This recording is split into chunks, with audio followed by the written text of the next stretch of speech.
Hello, and welcome to Judging 101. I'm Jim Kimmel. I'm happy to share some thoughts with you today. My session could be called Adjudication 101 for the incoming adjudicators who are new to adjudication. I'd like to talk to you about the preparation it takes before you get to a contest to adjudicate. First of all, it's an honor to be a judge. It is a joy, a privilege, and it's rewarding, but by all means, it's most exhausting.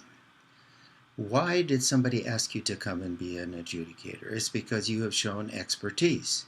You've achieved something that is recognized as excellent by other people and other groups. That's why you're there. And you're there to do ranking and rating. I agree with that. But you really are going to do mostly coaching and comments that will improve. So I have a little philosophy that I take with me every time into the competition, and I'm going to share it with you, and you can use it if you wish. But I encourage you to have your definition written down of what a gold standard show choir should be like, and what they're going to look like, what they're going to sound like. And so write it down yourself so you define it. My teaching standard, which I've used in every syllabi I've ever written: number 1, do the right thing. Number 2, be honest. Number 3, care about the students. Those 3 things should be at the top of your list, of my list, when I'm judging. I want to do the right thing, I want to be honest, and I want to care about the students. So, second thing you should do is study the adjudication form in depth. And you should have a concept in your mind of what every one of these categories should sound like or look like or be like. So in these areas, and all the judging forms are somewhat similar but different yet. And so you'll have something about vocal excellence and performance, visual performance. You'll have something in there about show design and instrumental.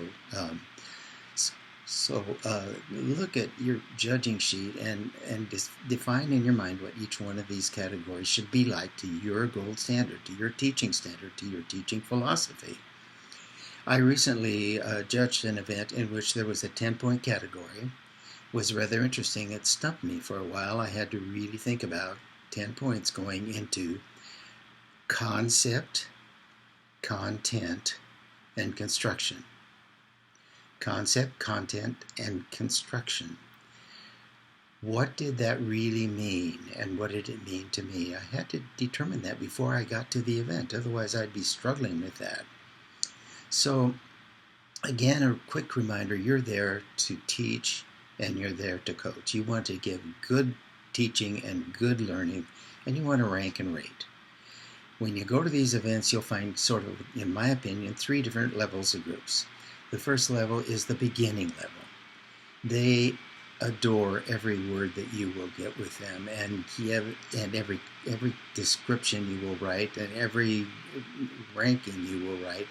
They will love everything about it because they want to do better. They've worked so hard to get to this contest. That's the beginners. They're really good listeners to your comments. The second group is the middle group. These are groups which normally are at most competitions, or several anyway, and each time they're in the center. They never make it into the top finals. These are the frustrated groups. They're tired of hearing what they heard last week in their evaluations. They want to know how they might just creep up into that top level. And they're pretty good listeners, but not as good as the beginning. The final group is the top group, the groups that continuously end up in the finals. When you do your evaluation of them and your adjudication, they are looking for the pickiest small thing. If they get 1 pointer from this competition to add to their repertoire, then they are happy. So a couple of just Chemicalism recommendations. Don't be afraid of giving the same scores to 2 or 3 groups. That's okay.